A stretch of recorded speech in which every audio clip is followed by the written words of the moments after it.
حي على الفلاح.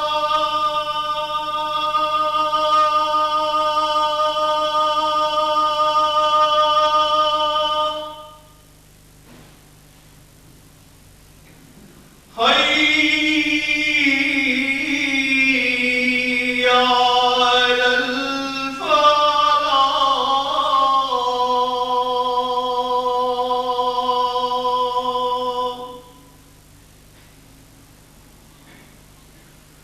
الله أكبر الله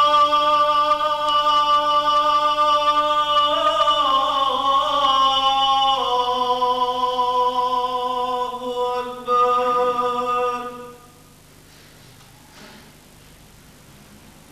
لا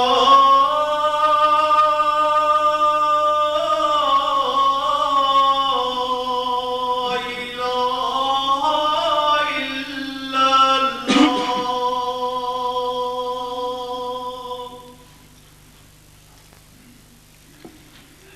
أشهد أن لا إله إلا الله وحده لا شريك له وأشهد أن محمدا عبده ورسوله.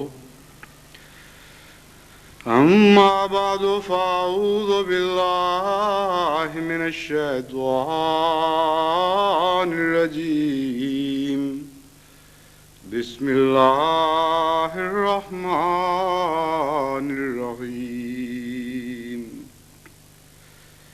الحمد لله رب العالمين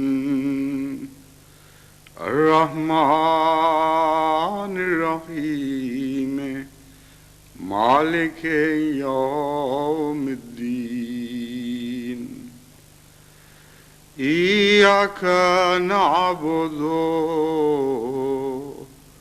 وإياك نستعين. اهدنا الصراط المستقيم صراط الذين أنعمت عليهم غير المغضوب عليهم ولا الضالين.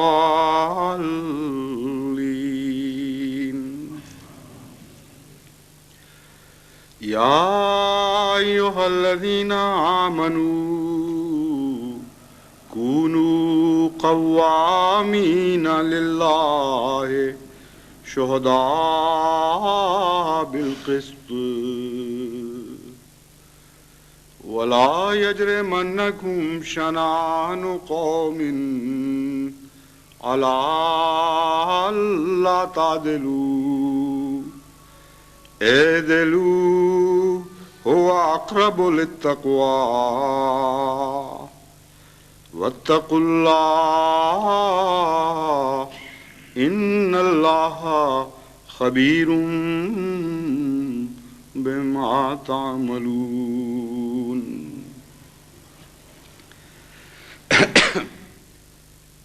ابھی چند دن پہلے اس عدالت کی طرف سے جسے شریعت کورٹ کا نام دیا گیا ہے حکومت پاکستان کی طرف سے، بعض احمدیوں کی طرف سے ایک پیش کردہ مقدمے کا فیصلہ سنایا گیا ہے. اس سے متعلق میں پہلے بھی کچھ کہہ تو سکتا تھا، لیکن چونکہ معاملہ ابھی عدالت میں تھا اور میں یہ نہیں پسند کرتا تھا کہ ان کو کوئی بہانہ ہاتھ آئے کہ چونکہ مقدمے کے دوران فلاں شخص نے یہ بات کہہ دی ہے اس لیے ہمیں عذر مل گیا ہے فلاں بات کرنے کا. اس لیے میں نے عمداً اس سے متعلق کچھ کہنے سے گریز کیا ہے، مگر جماعت کو میں بتانا چاہتا ہوں کہ اس کا پس منظر کیا ہے، کیا واقعہ ہوا اور کیوں ایسا ہوا. پہلی بات تو یہ بیان کرنی ضروری ہے کہ اس میں جماعت احمدیہ ایک فریق نہیں تھی کسی سٹیج پر بھی جماعت احمدیہ اس مقدمے کا فریق نہیں بنی. میں نہیں جانتا کہ غیر مباین بحیثیت غیر مباین جماعت کے فریق بنے ہیں یا نہیں، لیکن جماعت احمدیہ بہرحال اس مقدمے کا کوئی فریق نہیں. اس لیے یہ غلط فہمی اگر کسی کو ہو تو وہ دور ہو جانی چاہیے. اور نہ ہی جماعت احمدیہ کسی اس نوع کی عدالت میں بطور جماعت احمدیہ کے جا سکتی ہے جس کی کوئی شرعی حیثیت نہ ہو. جہاں تک بعض افراد کا تعلق ہے جو جماعت احمدیہ سے تعلق رکھتے ہیں، انہوں نے کیوں ایسا کیا اور کیوں انہیں میں نے نہیں روکا، یہ سوال ہے صرف جس کے متعلق جماعت کو علم ہونا چاہیے. انہوں نے ایسا اس لیے کیا، یہ ان کے ذہن میں جو دلیل تھی وہ یہ تھی کہ تمام دنیا میں حکومت پاکستان یہ پروپیگنڈا کر رہی ہے کہ جماعت احمدیہ نے اس فیصلے کو قبول کر لیا ہے اور احمدیوں نے تسلیم کر لیا ہے کہ یہ جو کچھ بھی فیصلہ ہوا ہے یہ درست ہے اور ہم اسی کے مطابق کریں گے، یعنی دل سے گویا ہمیں تسلیم ہو گیا ہے. تو اگر کچھ احمدی مقدمہ کر دیں ان کی شرعی عدالت میں، یعنی مبینہ طور پر شرعی عدالت میں، اور پوری طرح اس معاملے کو کھنگالیں، تو فائدہ اس کا یہ ہو سکتا ہے کہ اول تو یہ الزام خود بخود دنیا کی نظر میں گر جائے گا اور بے معنی ہو جائے گا. دوسرے، جماعت کی طرف سے جو دلائل پیش کیے جائیں گے وہ اتنے قوی اور واضح ہوں گے کہ اگر عدالت نے خلاف بھی فیصلہ دے دیا جیسا کہ دینا ہے تو تب بھی کوئی فرق نہیں پڑتا. جو لوگ پڑھیں گے ان کے لیے، بہتوں کے لیے ہدایت کا موجب ہو جائے گا، اور جو لوگ کارروائی سنیں گے اور روزانہ اخبارات میں شائع ہوگی ان کو ایک بہت فائدہ پہنچے گا. بلکہ ایسے ملک میں جہاں ایک طرف یہ تبلیغ بند کر رہے ہیں، خود ان کی عدالت تبلیغ کرنے کا ایک موقع مہیا کر دے گی، کیونکہ وہ سارے امور جو اختلافی مسائل سے تعلق رکھتے ہیں وہ بیچ میں آنے تو ہیں بہرحال.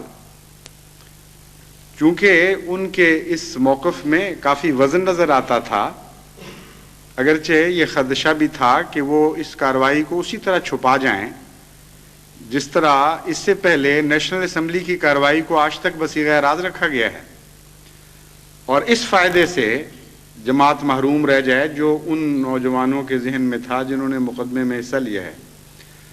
لیکن چونکہ یہ بھی امکان تھا کہ عدالت ہے اور اسمبلی نہیں ہے، ہو سکتا ہے اس کو وہ کھلم کھلا منعقد کریں، کیونکہ کسی جرم کی عدالت تو نہیں ہے، یہ تو ایک شرعی مسئلے سے تعلق رکھنے والی عدالت ہے.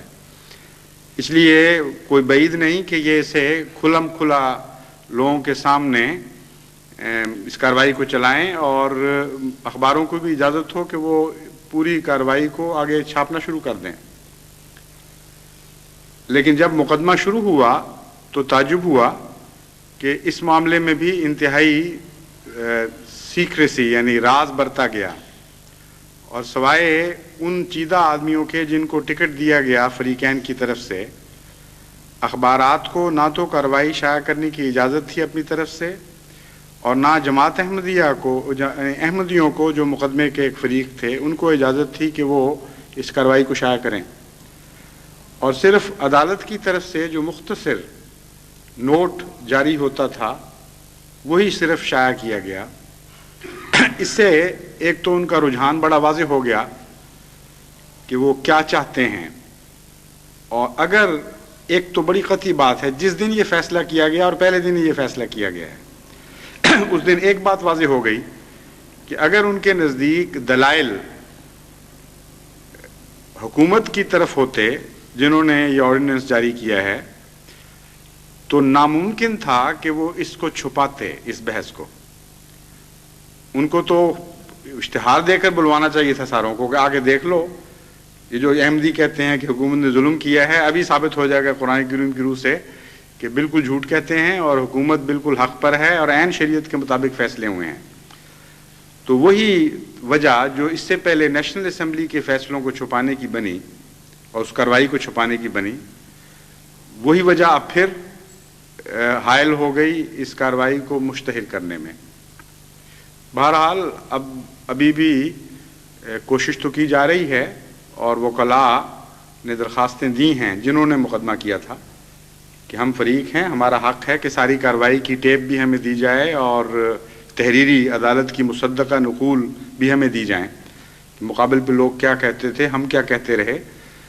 تو اگر وہ مان گئے تو یہ فائدہ اب بھی حاصل ہو سکتا ہے، اور ساری دنیا میں اس کیس کی اشاعت ہو جائے گی، اور اصل جج تو خدا ہے، لیکن خدا کے بعد بندوں میں تبلیغ کے طور پر یہ کارروائی بہت کام آ سکتی ہے، کیونکہ مسلسل جماعت احمدیہ کے وہ جو ممبران جنہوں نے انفرادی حیثیت سے یہ مقدمہ کیا، ان میں ہمارے وکیل جو خاص طور پر پیش تھے، جنہوں نے بہت محنت کی ہے، وہ شیخ تو غلطی سے ان کے نام کے ساتھ لگ جاتا ہے، مجیب الرحمان صاحب ہیں، بنگال کے ہیں چونکہ، اور نام مجیب الرحمان ہے اس لیے اکثر شیخ خود بخود ساتھ لگ جاتا ہے۔ وہ کئی دفعہ احتجاج بھی کر چکے ہیں، اب تو بیچارے جواب دے بیٹھے ہیں، کہتے ہیں مجھ سے بار بار احتجاج نہیں ہوتے، جو مرضی کہو مجھے، لیکن چونکہ کہنے والوں کی نیت بد نہیں، اس لیے القاب تنابز القاب میں بہرحال نہیں آتا۔ خیر یہ تو ضمنی بات تھی۔ انہوں نے تو اتنی محنت کی ہے کہ جو دوست مختلف کارروائیاں سننے والے تھے، جو جانتے ہیں، جو قریب رہے، ان کی طرف سے مسلسل مجھے دعا کے خط آتے رہے، اس لیے میں اس موقع پر ان کے لیے دعا کی بھی درخواست کرنا چاہتا ہوں۔ شروع میں ہی ان کو نظر آ گیا تھا کہ ان سے کیا ہونی ہے، 5 گھنٹے مسلسل ان کو بولنا پڑتا تھا، اور جب انہوں نے درخواست کی کہ میں نے تیاری کرنی ہوتی ہے، جو میں کام کر رہا ہوں مجھے ساری رات جاگنا پڑتا ہے، اور 5 گھنٹے بولنے کے لیے آپ لوگ جانتے ہیں، وکیل رہ چکے ہیں، کہ کتنی بڑی تیاری کی ضرورت ہے، تو اس وقت کو کچھ کم کریں، سہولت سے چلیں۔ لیکن معلوم ہوتا ہے کچھ ہدایات تھیں یا کچھ مقاصد تھے جو ظاہر نہیں کیے گئے عدالت کی طرف سے۔ وہ چاہتے تھے کہ افراتفری میں جتنی جلدی ہو سکے یہ معاملہ نبیڑا جائے، چنانچہ ان کی درخواست کو صاف رد کر دیا گیا، اور کہا یہ گیا کہ ہم تم سے بوڑھے ہیں، اور ہم جب بیٹھتے ہیں 5 گھنٹے تو تمہارا 5 گھنٹے کھڑے ہونے میں کیا فرق پڑتا ہے، ہم چونکہ سنتے ہیں 5 گھنٹے، اس لیے تمہارا 19 گھنٹے تیاری سے کیا فرق پڑ جاتا ہے۔ عجیب دلیل تھی، لیکن یہ بھی پتہ لگ گیا کہ آئندہ دلیلیں کس قسم کی آنے والی ہیں۔ بہرحال مقدمہ دونوں طرف سے بڑے جوش و خروش سے لڑا گیا، اور بار بار ہمارے احمدی وکیل یہ کہتے رہے کہ ہم قرآن و سنت سے بات کر رہے ہیں، آپ بعد کے فقہا کی باتیں کرتے ہیں، شریعت کی بات کرنی ہے تو قرآن و سنت سے فیصلہ ہونا چاہیے۔ یہ کیا قصہ ہے کہ فلاں فقی نے یہ کہا اور فلاں فرقے کے فلاں امام نے یہ کہہ دیا، ہم تو قرآن اور محمد رسول اللہ صلی اللہ علیہ وسلم کو امام مانتے ہیں، اس لیے حضور صلی اللہ علیہ وآلہ وسلم کا حوالہ دیجئے، شوق سے قرآن کریم کے حوالے دیجئے، اس سے باہر کی دنیا جو کئی سو سال بعد پیدا ہوئی ہے اس کے حوالوں میں ہمیں کیوں کھینچتے ہیں۔ مگر چونکہ عدالت اس کو ان کے ان حوالوں کو سراہ رہی تھی اور واہ واہ کر رہی تھی، اور بڑے بڑے دلچسپ ریمارکس ساتھ دیتی چلی جا رہی تھی، اس لیے ان وکلاء کے لیے مجبوری تھی کہ جس میدان میں بھی وہ گھسیٹیں اس میدان میں جائیں اور اس میدان میں بھی ان پر فتح پائیں۔ چنانچہ یہ ایک غیر معمولی محنت کے ساتھ تیار کیا ہوا مقدمہ تھا مجیب الرحمان صاحب کا، جس میں دشمن بھی اس معاملے میں اشش کر اٹھا، اور جو رپورٹیں مخالفین اور معاندین کی باہر ملتی تھیں وہ بلا استثناء یہی کہہ رہے تھے کہ جیتیں گے ہم، فیصلہ ہمارے حق میں ہوگا، لیکن دلائل میں احمدیوں کے وکیل کا کوئی مقابلہ نہیں ہے۔ وہ لے گیا بازی، اور پینک ڈالتے تھے مولوی اور کہتے تھے کہ کیا ہو گیا ہے تمہیں، کچھ کر کے کرو، کچھ کہیں سے کچھ نکالو۔ تو جو خلق خدا کی آواز ہے وہ تو خدا والوں کے ساتھ ہی ہے، اور جو حکومت والوں کی آواز ہے اس نے حکومت کے ساتھ ہی ہونا ہے، ظاہر بات ہے، اس میں تو کوئی فرق نہیں پڑے گا چنانچہ میں نے شروع میں ہی ان کو لکھ دیا تھا کہ قاصد کے آتے آتے خط ایک اور لکھ رکھو، میں جانتا ہوں جو وہ لکھیں گے جواب میں، جو انہوں نے کہنا ہے تمہیں پہلے ہی پتہ ہے، تمہارا مقصد ہی کچھ اور تھا، وہ مقصد خدا کرے حاصل ہو جائے پورے کا پورا، مگر یہ ان کو ضرور بتا دو کہ تمہاری شرعی حیثیت کوئی نہیں ہے، اور یہ بھی بتا دو کہ اصل اپیل ہماری سپریم کورٹ میں نہیں بلکہ خدا کی عدالت میں ہوگی اور خدا فیصلہ کرے گا، اور یہ بھی ان کو بتا دو کہ آج جو تم وقتی تاثرات کے تابع فیصلے کرو گے اس سے اسلام کی ایک نہایت ہی خوفناک اور مضحکہ خیز تصویر بھی دنیا کے سامنے ابھر سکتی ہے، اور دنیا یہ کہے گی کہ پاکستان کی شرعی عدالت میں قرآن کا یہ تصور پیش کیا گیا تھا اور انسانی حقوق کا یہ تصور پیش کیا گیا تھا۔ اس لیے صرف یہ سوال نہیں ہے کہ خمینی صاحب کیا کرتے ہیں، سوال یہ ہے کہ قانون اسلام کا، شریعت اسلامیہ کیا سمجھتی ہے کہ انسانوں کے ساتھ کیا سلوک ہونا چاہیے اور ان کے بنیادی حقوق کیا ہیں۔ اس لیے تم خدا کے سامنے جواب دے ہوگے، اور ہم بھی خدا کے پاس ہی اپیل کریں گے اگر تم نے ناجائز اور ظالمانہ فیصلہ کوئی کیا۔ یہ تو وارننگ انہوں نے دے دی ہوگی، کیونکہ میں نے ان کو واضح طور پر ہدایت کی تھی کہ میں آپ کو اجازت تو دی ہے مشروط، لیکن اس شرط کے ساتھ کہ یہ باتیں آپ عدالت کو صاف کھول کر بتا دیں، اور تفصیلی کارروائی کچھ آئی تو ہے میرے پاس جو انہوں نے اپنے یادداشت سے لکھی ہے ہمارے نمائندوں نے، وہ میں پڑھوں گا، امید ہے ضرور یہ بتا دیا ہوگا۔ بہرحال اب میں آپ کو بتانا چاہتا ہوں کہ کئی اس کے دلچسپ پہلو ہیں، چونکہ یہ معاملہ کئی جگہ زیر بحث آئے گا، کئی جگہ لوگ کہیں گے دیکھو جی شریعت کی عدالت نے فیصلہ دے دیا، اس لیے احمدیوں کے علم میں ہونا چاہیے، کچھ تو یہ پس منظر معلوم ہونا چاہیے کہ کیا کس حیثیت سے ان کے پاس گئے تھے، ان کو بتایا گیا تھا کہ تمہاری ہم کیا حیثیت سمجھتے ہیں اور مقصد کیا تھا۔ اور جہاں تک بنیادی بحث کا تعلق ہے وہ تو کوئی لمبی چوڑی بحث ہی نہیں ہے، بے وجہ چونکہ مخالف غلط میدانوں میں گھسیٹتا رہا، اس لیے ان لوگوں کو بھی مجبوراً وہاں جا کر بھی ان کو غلط ثابت کرنا پڑا، مگر جو بنیادی بحث ہے وہ زیادہ لمبی ہے ہی نہیں، وہ مختصر 2-3 امور سے تعلق رکھتی ہے، اور وہ احمدیوں کو اچھی طرح ذہن نشین کر لینے چاہیے۔ پہلی بنیادی بحث یہ ہے کہ کیا قرآن کریم یا سنت نبوی اس بات کی اجازت دیتے ہیں کہ کسی شخص کی طرف وہ مذہب منسوب کیا جائے جو وہ خود تسلیم نہیں کرتا۔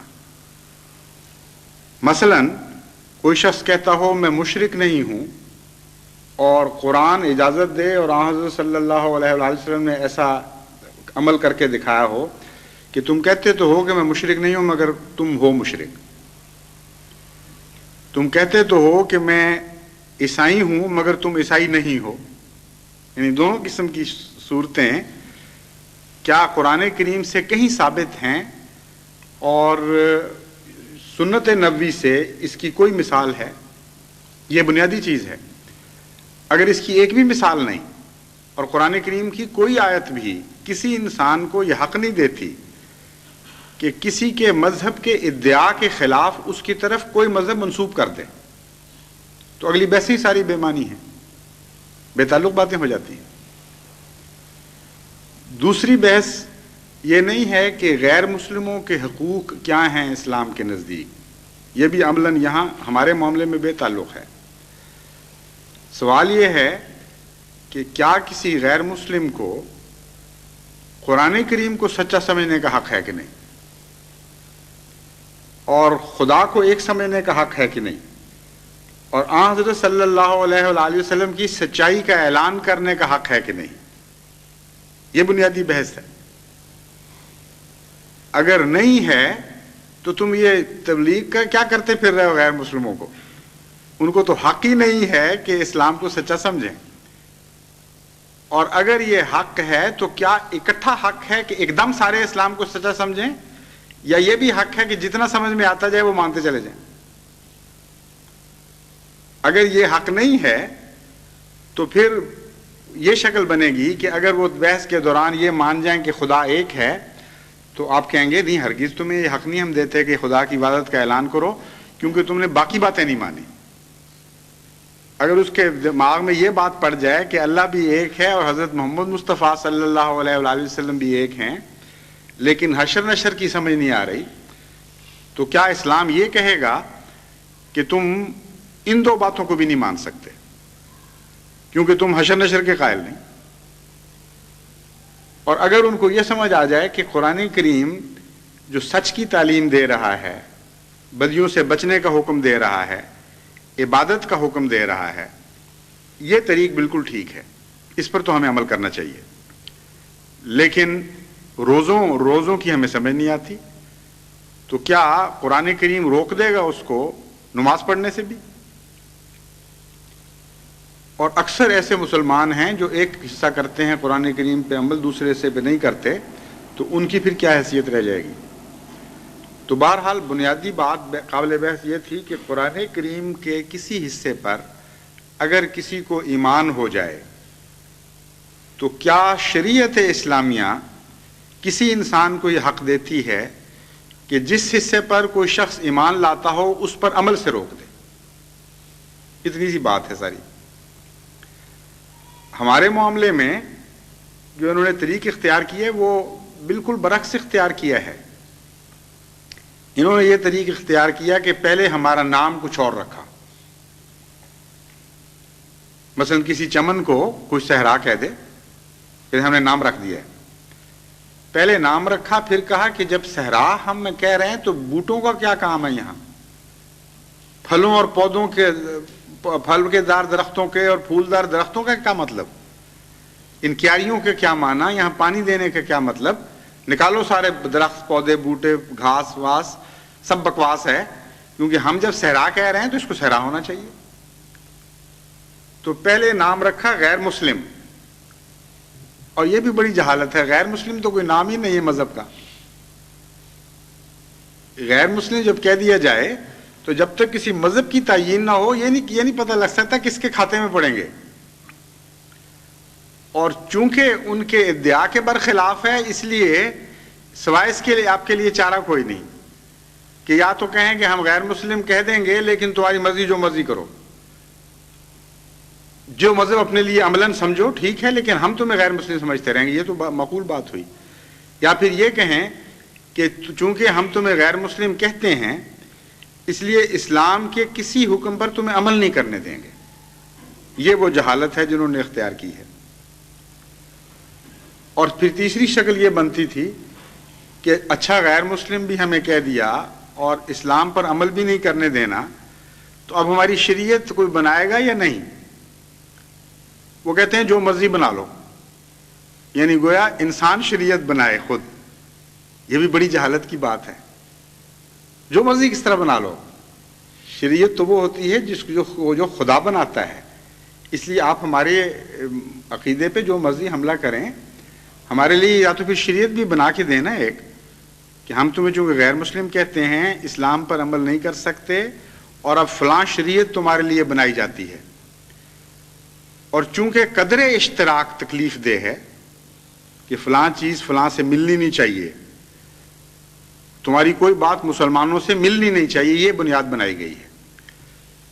کیونکہ ملنی نہیں چاہیے اس لیے پھر نئی شریعت بنا کے دکھائیں کوئی، اور اس کے متعلق پہلے بھی میں ذکر کر چکا تھا تفصیل سے کہ ہر جگہ جہاں اسلام نے کوئی حکم دیا ہے وہاں منفی بنائیں گے تو ایک شریعت بنے گی، ورنہ جہاں مثبت کے ساتھ کوئی مثبت مل گیا وہاں یعنی آپس میں اتفاق ہو جائے گا، اور پھر لوگ کہنے لگ جائیں گے کہ دیکھ لو یہ مسلمان والی باتیں۔ اور جہاں منع کیا ہے قرآن کریم نے وہاں ہر مناہی پہ مثبت ڈالنا پڑے گا ایک، ورنہ ملنے جلنے لگ جائے گی ہماری شریعت اور تمہاری شریعت، ظاہر بات ہے۔ اس لیے یہ کوئی طریق ایجاد کرنا پڑے گا، صرف یہ فیصلہ کافی نہیں کہ ہم اسلام حق نہیں دیتا تمہیں، یہ طریق ایجاد کرنا پڑے گا کہ جس کو اسلام پر عمل کرنے کا حق نہیں دیتا اس کے لیے شریعت کیسے بنائی جائے گی۔ جب اسلام پر عمل کرنے کا حق نہیں دیتا تو اس کا منفی خود بخود ثابت ہو جاتا ہے، اس کو حکم دیتا ہے کہ ہر غیر اسلامی حرکت کرو اس ملک میں، جس ملک میں یہ قانون بنایا گیا ہے، اور اس پر دل راضی ہوں گے، اور اگر کوئی اسلامی حرکت کر بیٹھے تو آگ لگ جائے گی ہمیں، اور یہی آگ ہم تمہیں لگانے کی کوشش کریں گے. یہ فیصلہ بنتا ہے شریعت کورٹ کا کہ چونکہ قدر اشتراک کی اجازت نہیں دے سکتے، اس سے شبہ پڑتا ہے لوگوں کو کہ تم مسلمان ہو، اس لیے مجبوری ہے، اشتراک نہیں ہم ہونے دیں گے. 4 چیزوں میں حکومت نے اشتراک منع کر دیا، باقیوں میں قرآن کریم پھر منع کرے گا اگر قرآن کے اوپر مسئلہ ہے تو. اگر انحصار تھا ہی قرآن کریم پر تو یہ اصول پہلے ثابت کرنا پڑے گا نا کہ اسلام اچھی باتوں میں یا احکامات میں اشتراک کی اجازت نہیں دیتا. اصل بات یہ ہے، خلاصہ کلام یہ کہ ساری مصیبت ان کو اس بات پہ پڑی ہوئی ہے کہ مسلمانوں کو غیر مسلم کہہ بیٹھے ہیں، اور غیر مسلم کہنے کے بعد ان کے اطوار، ان کا اٹھنا بیٹھنا، ان کی عبادتیں، ان کا عمل قرآن کریم کے احکام پر مناہی سے رکنا، ان کو یہ نظر آنا شروع ہو گیا کہ یہ تو جن کو ہم مسلمان کہتے ہیں ان سے بھی بہتر ہیں اس معاملے میں. نمازیں یہ زیادہ پڑھتے ہیں، دیانتدار یہ زیادہ ہیں، رشوت یہ نہیں لیتے، ظلم سفاکی سے یہ کام نہیں لیتے، عدالتوں میں جھوٹ یہ نہیں بولتے. تو لوگ جب ہم سے پوچھیں گے کہ تم غیر مسلم کہہ رہے ہو، ان کا عمل مسلمان کہہ رہے ہیں اپنے آپ کو، تو ہم کیا جواب دیں گے؟ تو انہوں نے کہا بہت اچھا، پھر بنا کے دکھاتے ہیں غیر مسلم. چونکہ ہم نے کہہ دیا ہے، اس لیے بدعمالیاں جب تک تم نہیں کرتے اور اسلام سے انحراف نہیں کرتے اور قرآن کو ناقابل عمل کتاب تسلیم نہیں کرتے اپنے لیے، اور یہ عقیدہ نہیں رکھتے کہ جو کچھ بھی اسلام نے کہا ہے تم اس کے برعکس کرو گے، اس وقت تک ہم تمہیں اجازت نہیں دے سکتے. تو یہ معاملہ تو پھر یہاں صرف نہیں ٹھہرے گا، صرف 4 باتیں تو اسلام نے نہیں کہیں، قدر اشتراک تو پھر بہت بڑھے گی. پھر تو ہر احمدی سے زبردستی قتل کروانے پڑیں گے، کیونکہ اسلام قتل سے روکتا ہے. اور یہ قانون بنانا پڑے گا کہ جو قتل نہیں کرے گا احمدی، اسے قتل کیا جائے گا، کیونکہ اسلام سے مشابہ ہو رہا ہے. اگر جان بچانی ہے کسی احمدی نے تو وہ قتل کرے تاکہ مسلمانوں کے مشابہ نہ ہو. جو سچی گواہی احمدی دیتا ہے اسے پرجری کے جرم میں سزا ملنی چاہیے، جھوٹی شہادت کے جرم میں، کیونکہ وہ مسلمانوں جیسی حرکت کر رہا ہے. اور جو جھوٹ بولتا ہے عدالت میں احمدی، وہ جزاک اللہ بہت اچھی حرکت کی، اس نے مسلمان نہیں بنا. حالانکہ بیچاروں کو یہ نہیں پتا کہ آج کل جو عام حالات ہیں ان میں جھوٹ بولنے والے مسلمان زیادہ ہیں. اور اس میں کوئی تکلیف والی بات نہیں، واقعہ یہی ہے. پاکستان کی عدالتوں میں جتنا جھوٹ بولا جا رہا ہے ساری دنیا کو پتہ ہے، سارے جج جانتے ہیں، سارے وکلاء کو پتہ ہے، پولیس جس قسم کے کیسز بنا رہی ہے. تو آپ نے ہمیں اسلام سے روک کر مشابہ بنا دیا غلطی سے. یہ بات آپ کو خیال نہیں آئی کہ ہم نے جس بات سے روکا تھا اس لیے کہ اسلام کے مشابہ نہ ہو جائیں. ہم تو اپنے ہاتھوں سے پکڑ کے ان کو مسلمانوں کے مشابہ بنا رہے ہیں. پہلے تو ایک فرق نظر آ جاتا تھا، اب آپ کہتے ہیں وہ فرق بھی نہیں رہنے دینا. تو جس طرح مرضی ہاتھ ڈالیں، جب بیوقوفوں والے قدم اٹھائیں گے تو کبھی کامیاب ہو نہیں سکتے، الٹے نتیجے نکلیں گے. بہرحال اصل جو میدان ہے وہ تو دعا کا میدان ہے. ان لوگوں نے جو حرکتیں کرنی ہیں کر چکے، کچھ کریں گے، اور معاملے کو وہاں تک پہنچا رہے ہیں جیسا کہ میں نے بار بار متنبہ کیا ہے، جس کے بعد خدا کی تقدیر لازماً دخل دیا کرتی ہے. اس قسم کے جب تمسخر شروع ہو جائیں دین سے، اور دین کی طرف منسوب ہونے والے ظلم کی حد کر رہے ہوں اپنے دین پر ہی، اور ایسے خوفناک حلیے بنا کر اسلام کے پیش کر رہے ہوں کہ جو دنیا میں پہلے مسلمان ہونے کا فیصلہ کرنے والا تھا وہ بھی توبہ کر کے واپس بھاگ جائے، تو پھر یہ سوچ لینا کہ خدا کی تقدیر ہاتھ نہیں ڈالے گی، بڑی بے وقوفی ہے. لازماً ہاتھ ڈالا کرتی ہے. اس لیے اب اس کی فکر کریں، ہماری فکر چھوڑیں. ہمارا تو فکر کرنے والا خدا موجود ہے. اپنی فکر کریں کہ خدا کی مخالفت کرنے کے بعد پھر کوئی والی نہیں ہوا کرتا کسی کا. کہ جب خدا کی پکڑ فیصلہ کر لیا کرتی ہے تو لا مرد لہ، کوئی نہیں ہے جو خدا کو اس بات سے روک سکے کہ وہ کسی قوم کے متعلق جب بری تقدیر کا فیصلہ کرے تو وہ جاری نہ ہو سکے. اب میں مختصراً 2 باتیں بعض دوستوں کے خطوط سے متعلق کہنی چاہتا ہوں. پاکستان سے بہت سے خطوط مجھے آتے رہے ہیں، اور اب تو انہوں نے جماعت انگلستان کو بھی ان لوگوں نے لکھنا شروع کر دیا ہے، متفرق لوگوں کو، کہ ہم نے تو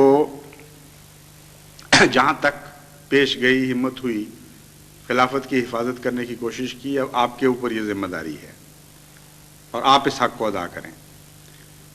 جذباتی لحاظ سے تو یہ سمجھ آ سکتی ہے بات، لیکن ویسے جماعت انگلستان پر بدظنی کا کسی کو کوئی حق نہیں۔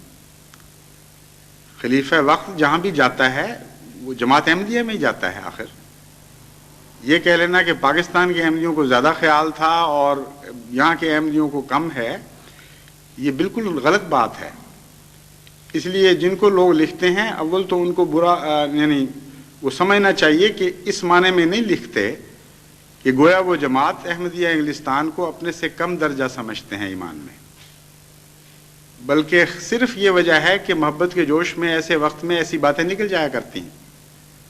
چنانچہ تاریخ اسلام سے پتہ چلتا ہے کہ جب حضرت صلی اللہ علیہ وآلہ وسلم پر خطرات آتے تھے تو صحابہ ایسی باتیں کیا کرتے تھے۔ بعض شہید ہوتے وقت، دم توڑتے وقت یہ آخری پیغام دے گئے۔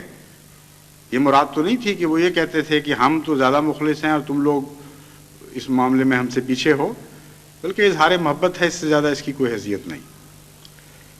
لیکن اگر کسی کے دماغ میں باہر یہ وہم ہو سچ مچ کہ انگلستان کی جماعت اپنی ذمہ داریوں کو ادا نہیں کر رہی، تو میں یہ وہم دور کر دینا چاہتا ہوں،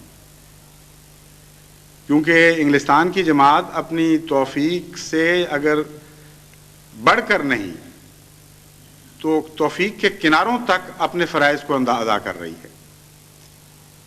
اتنی بڑی ذمہ داریاں قبول کی ہیں اور اس محبت اور شوق اور اخلاص سے کہ بعض لوگوں نے تو دن رات اپنا ایک کیا ہوا ہے اور سمجھ نہیں آتی کہ ان کو اپنے ذاتی کاموں کے لیے وقت کہاں سے ملتا ہوگا۔ ایک نوجوان کو میں نے پیچھے زبردستی اٹھا کے یہاں سے مجلس عرفان سے بھجوایا تھا کہ اس کی بچی کی حالت زیادہ خراب تھی۔ اس کے متعلق پتہ یہ لگا تھا کہ صبح اٹھتا ہے اس وقت جب کہ لوگ ابھی سوئے ہوئے ہوتے ہیں، اور کام سے سیدھا یہاں خدمت کے لیے آتا ہے جماعتی کاموں میں، اور واپس اس وقت جاتا ہے رات 12-1 بجے جب سب سو چکے ہوتے ہیں۔ تو مدت سے پتہ ہی نہیں کہ وہ کیا کر رہا ہے اور کہاں رہتا ہے۔ بیگم کو تو شاید علم ہو جاتا ہو، وہ اٹھتی ہوں گی اس کے لیے، لیکن عموماً بچوں سے کم از کم بے تعلق ہو چکے تھے وہ۔ تو ایک کا نہیں، یہ تو بہت کثرت سے یہ حال ہے۔ اور میں نے حساب لگا کے دیکھا تو جو آدمی، جو خدام اور انصار اور مستورات اس وقت غیر معمولی ہنگامی حالات کے پیش نظر خدمت کا کام کر رہے ہیں، ان کے وقت کی اگر دنیا کی نظر سے قیمت لگائی جائے تو کم از کم 2.5-3 لاکھ پاؤنڈ سالانہ کا وقت ہے جو جماعت احمدیہ انگلستان قربان کر رہی ہے۔ اب آپ یہ دیکھ لیجئے کہ ساری ڈاک جو پرائیویٹ سیکٹر کی ہوتی تھی وہ جماعت نہیں سنبھالی ہوئی ہے اور نہایت عمدگی سے سنبھالی ہوئی ہے۔ اس طرح حفاظت کی ساری ذمہ داری صرف ایک افسر حفاظت ہے، باقی وہاں تو ایک بڑی تعداد تھی اور بہت سے کام ہیں۔ کھانا خود پکانے والے ہیں، وہاں تو لنگر موجود تھا اور یہاں پکانے والے بھی خود پکاتے ہیں، اور کئی نمونے ہیں۔ اس کثرت سے مستورات نے بھی بڑی خدمت کی ہے اور کر رہی ہیں، کہہ کے بعض کام اپنے ذمہ لیے ہیں۔ تو تمام جماعت کی مرکزی ذمہ داریاں جو خلافت کے ساتھ ساتھ پھرتی رہتی ہیں، وہ ساری بڑے شوق سے جماعت نے سنبھالی ہیں۔ اس لیے اظہار محبت کے رنگ میں آپ جو مرضی لکھ دیں، مجھے اس پہ اعتراض نہیں، لیکن بدظنی نہ کریں۔ میں باہر کے احمدیوں کو پیغام دیتا ہوں، بلکہ ان کا حق اور فرض ہے کہ دعائیں کریں ایسی جماعت کے لیے جس کو اللہ تعالیٰ نے جو ذمہ داری ڈالی انہوں نے بڑے خلوص اور محبت اور کما حق ہو، جیسا کہ حق ہے ویسا ادا کرتے ہوئے اس کو ادا کیا۔ ایک دوسری بات جو دوست لکھتے ہیں، ایک ذکر میں نے پہلے بھی کیا تھا، اس کے متعلق میں کچھ سمجھانا چاہتا ہوں۔ میرا فرض ہے جذبات کا معاملہ اپنی جگہ، لیکن تربیت کروں، بتاؤں کہ کہاں قرآن کیا تقاضا کرتا ہے، کس قسم کا غم کرنا چاہیے، کس قسم کا نہیں کرنا چاہیے۔ اس لیے میں جذبات کو مجروح کرنے کی خاطر نہیں بلکہ جذبات کا رخ درست کرنے کی خاطر بعض دفعہ بعض تربیتی باتیں کہتا ہوں. مثلا کثرت سے لوگ مجھے لکھتے ہیں کہ تم غم نہ کرو ہمارا جو مرضی ہو. یہ بالکل غلط بات ہے، اصولاً بے معنی بات ہے. وہ تفریق نہیں کرتے بعض باتوں میں. قرآن کریم جب یہ فرماتا ہے کہ تتنزل علیہم الملائکۃ الا تخافوا ولا تحزنوا، کہ فرشتے نازل ہوتے ہیں ان پر اور کہتے ہیں غم نہ کرو، تو اس کا وہ مطلب نہیں سمجھتے. اس سے یہ مراد ہرگز نہیں ہے کہ دین کا غم نہ کرو. اگر یہ مطلب لیا جائے کہ دین کا غم نہ کرو اور اپنے مسلمان بھائیوں کا غم نہ کرو، تو پھر حضرت صلی اللہ علیہ وآلہ وسلم کو تو غم ہونا ہی نہیں چاہیے تھا. ذاتی غم تھا کوئی نہیں، پرواہی کوئی نہیں تھی دنیا کی. ادھر سے دنیا ہی اس طرف پھینک دی، نہ کوئی تعلق، بے تعلق تھے دنیا سے کلیتاً. اتنا ہی تعلق تھا جتنا خدا کہہ کے رکھواتا تھا. اور دین کا اگر یہ ترجمہ کیا جائے لا تحزنوا، کہ فرشتے نازل ہو رہے تھے اور کہتے تھے غم نہ کرو، تو پھر رسول کریم صلی اللہ علیہ وسلم کیوں غم کو لگائے بیٹھے تھے سینے سے؟ وہاں اور مراد ہے لا تحزنوا سے. لکہ لا تحزنوا علی ما فاتکم، یہ معنی ہے کہ اس چیز کا غم نہ کرو جو خدا کی راہ میں تم سے کھوئی گئی ہے. خدا کثرت سے دے گا، اور ویسے بھی جب خدا کی خاطر تم نے کھوئی ہے تو اس میں غم کا کیا سوال ہے؟ محبوب کی محبت تم نے جیت لی، ایک وقت میں تم دونوں باتیں کس طرح حاصل کرنا چاہتے ہو؟ اگر قربانی کی کوئی روح تھی، کوئی مقصد تھا، کوئی اعلیٰ ہستی تھی جس کا پیار حاصل کرنا تھا، تو اول تو وہی بات ختم ہو جانی چاہیے کہ جب خدا کی خاطر کھوئی تو بات ختم ہو گئی. دوسرے ایک اور وجہ بھی ہے کہ خدا تو واپس کر دیا کرتا ہے، بڑھا کے واپس کیا کرتا ہے. تو ایسی صورت میں غم کرنا نہایت ہی بڑی بے وقوفی ہے. یہ مضمون ہے جو قرآن کریم بار بار سمجھاتا ہے لا تحزنوا کے معنوں میں. دین کا غم نہ کرنا تو سوال ہی نہیں پیدا ہوتا. اور جہاں حضرت صلی اللہ علیہ وآلہ وسلم کو ایک موقع پر منع فرمایا گیا ہے کہ تو غیر ان کے غم میں اپنے آپ کو ہلاک نہ کر جو انکار کرتے ہیں، وہاں بھی دراصل فاتکم کا مضمون ہے. مسلمانوں کے غم سے کہیں نہیں روکا. بالمومنین رؤوف الرحیم بتایا ہے، بے انتہا درد رکھنے والا، بے انتہا نرم مومنوں کے لیے. جہاں منع کیا ہے وہ یہ کہ وہ لوگ جو ضائع ہو گئے ہیں، جو مسلمان نہیں ہو سکے اور خدا کی نظر میں ضائع ہو گئے اور کھوئے گئے، ان کا غم نہ کرو. یہ بالکل اس آیت کے مطابق ہے، لکہ لا تحزنوا، یعنی تم تاکہ غم نہ کرو اس چیز کا ما فاتکم جو تم سے کھوئی گئی. تو قرآن کریم کنسسٹنٹ ہے، اس میں کوئی تضاد نہیں ہے. اور حضرت صلی اللہ علیہ وآلہ وسلم کو اللہ تعالیٰ نے سمجھایا کہ جو لوگ ضائع ہو گئے ہیں ان کا غم نہ کرو. اور حضور صلی اللہ علیہ وآلہ وسلم کا دل اس معاملے میں اتنا نرم تھا کہ بعض باتوں میں نہ کر سکنا نافرمانی نہیں ہوتی بلکہ ایک بے اختیاری ہوتی ہے. خدا نے فرمایا، رسول اکرم صلی اللہ علیہ وسلم لازماً رکے ہوں گے اور پوری باغیں ڈال دی ہوں گی اپنے جذبات پر، لیکن جو دل نرم ہو وہ بہرحال کرتا تو رہتا ہے. بہرحال یہ تو ہو ہی نہیں سکتا، جو طاقت میں نہیں ہے انسان کے وہ کر سکے. حضرت مسیح موعود علیہ الصلوۃ والسلام کے اشعار پڑھیں، ایسے ایسے دردناک مناظر ملتے ہیں کہ کیا میرے دلدار تو آئے گا مر جانے کے دن، شور کیسا ہے تیرے کوچے میں لے جلدی خبر، خون نہ ہو جائے کسی دیوانہ مجنوار کا. پڑھیں تو صحیح حضرت مسیح موعود علیہ الصلوۃ والسلام کا کلام. کس صحابی نے آپ کو لکھا تھا کہ غم نہ کرو؟ ایک بھی واقعہ نہیں ملتا. اس لیے نہ میں آپ کو کہتا ہوں غم نہ کریں، نہ آپ مجھے کہیں. اور ویسے بھی بے وقوفی ہے اس موقع پر غم نہ کرنے کا مشورہ دینا، کیونکہ غم تو آج کل ہمارے لیے ایک دولت ہے، خزانہ ہے. غم کی طاقت سے تو ہم نے یہ میدان جیتنے ہیں. غم کیا چیز ہے؟ غم وہ جذبہ ہے جو مومن کو خدا کی طرف مائل کرتا ہے اور بڑے درد سے دعائیں اٹھتی ہیں اس کے نتیجے میں. تو غم کے بغیر دعا کیسے کروں گا؟ پھر آپ یہ بھی ساتھ کہیں گے دعا بھی چھوڑ دو. سوکھے منہ کی دعائیں بھی کوئی حقیقت رکھتی ہیں؟ بےمانی چیزیں ہیں. اس لیے نہ میں نے آپ کو غم سے روکا، بلکہ یہ کہا کہ جب تک خدا کی تقدیر اترتی نہیں ہے خوشخبریاں لے کر، اور یہ آپ کو نہیں کہتی ظاہر ہو کر کہ اب غم نہ کرو، اس وقت تک غم کو نہیں بھلانا آپ نے، کیونکہ یہ آپ کا خزانہ ہے، یہ آپ کے لیے نعمت ہے. غم ہوگا تو دعائیں کریں گے، غم نہیں ہوگا تو دعائیں کس طرح کریں گے آپ؟ ہاں، اسلام ہر بات کی تربیت کرتا ہے، اس سے لگامیں دیتا ہے، اسے سلیقے کے ساتھ معین راہوں پر ڈالتا ہے. یہ فرماتا ہے کہ غم لے کر دنیا کے سامنے نہ پھرو جھولیاں لے کر.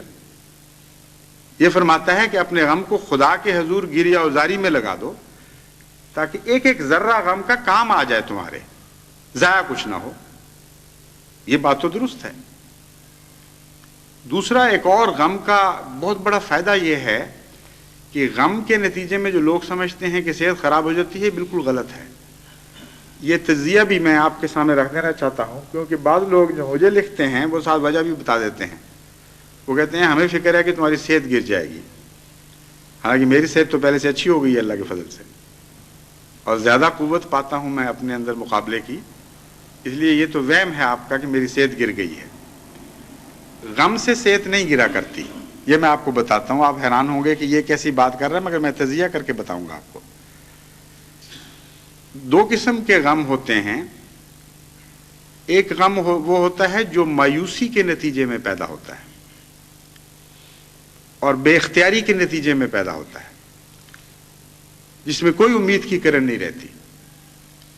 وہ ما فاتکم والا غم ہی ہے اصل میں. یعنی کسی کا پیارا ہاتھ سے نکل جائے، بے بس ہو جاتا ہے، وہ ساری عمر روتا رہے اس کو اور وہ ہاتھ نہ آئے. یہ غم تو خدا نے پہلے ہی منع کر دیا ہے. اس لیے مومن وہ تو ایسا غم نہیں کیا کرتا. اور یہی غم ہے جو صحتوں کو کھا جاتے ہیں. روتے روتے آنکھیں اندھی ہو جاتی ہیں ماؤں کی، ان کے کلیجے جل جاتے ہیں. لیکن ایک غم وہ ہے جو بجائے اس کے کہ صحت گرائے، صحت میں اضافے کا موجب بنتا ہے. بلکہ یوں کہنا چاہیے کہ صحت کو سنبھالنے کے لیے ضروری ہے. جب اعصابی تناؤ پیدا ہو جائیں، جب نہایت ہی خوفناک تکلیف دہ باتیں کی جا رہی ہوں چاروں طرف سے، اور ان لوگوں کو گالیاں دی جا رہی ہوں جن کے اوپر انسان جان نچھاور کرنے کو تیار ہو اور بے بسی کا عالم ہو، اس وقت اگر کوئی غم نہیں کرتا تو وہ مارا جائے گا. اگر وہ زبردستی کرے اپنے اوپر اور اپنے آنسو نہ نکلنے دے اور فیصلہ کر لے کہ میں نے کچھ نہیں کرنا اور زبردستی ہنسنے کی کوشش کرے، تو وہ تو مریض بن جائے گا اعصابی، وہ تو پاگل ہو جائے گا. ہو سکتا ہے ایسے لوگ کچھ عرصے کے بعد خودکشیاں شروع کر دیں. تو خدا کے راہ میں جب غم آنسو بہانے کا موقع دیتا ہے تو سارے طبیعت کے تناؤ دور ہو جاتے ہیں. تازہ دم ہو کر ہلکا پھلکا جسم لے کر انسان دعاؤں میں سے باہر نکلتا ہے. تو وہ غم جو رحمت ہے اسے زحمت سمجھنا یہ تو بڑی سادگی ہے. بیوقوفی تو میں نہیں کہتا کیونکہ محبت کے جذبات سے لوگ باتیں کرتے ہیں، لیکن جن سے محبت ہو ان کی بیوقوفیوں کو بعض دفعہ سادگی کہنا پڑتا ہے. اس لیے مجھے بھی چونکہ آپ سے پیار ہے، میں آپ کہتا ہوں آپ بہت سادگی کی باتیں کر رہے ہیں. آپ کا مطلب یہ ہے کہ غم نہ کروں اور اپنی صحت برباد کر لوں. جتنے تناؤ ہیں ان کے لیے کوئی راہ نہ نکلے. اس لیے اللہ کی راہ میں غم کی اجازت ایک نعمت ہے، رحمت ہے اللہ تعالیٰ کی. دعاؤں میں ڈھلتا ہے غم تب رحمت بن جاتا ہے. اعصابی تناؤ کو دور کرتا ہے تب رحمت بن جاتا ہے. اس لیے اب اس مضمون کو ختم کریں، آپ بھی کریں اور مجھے بھی کرنے دیں. اور یہ شرط ضرور ہے کہ اس غم کو سوائے خدا کی راہوں میں ڈالنے کے اور کسی راہ میں نہ ڈالیں. ذاتی انتقام میں تبدیل نہ کریں، بے صبریوں میں تبدیل نہ ہونے دیں، مایوسیوں میں تبدیل نہ ہونے دیں. یقین کامل ساتھ رکھیں، پھر دیکھیں کہ یہ غم کتنی بڑی رحمت بن جاتا ہے آپ کے لیے اور ساری جماعت کے لیے. تو ہوش کے ساتھ معاملات کو سمجھ کر پھر انسان کو، مومن کو اپنے رد عمل معین کرنے چاہیے. اللہ تعالیٰ ہمیں اپنی مرضی کی راہوں پر چلنے کی توفیق عطا فرمائے.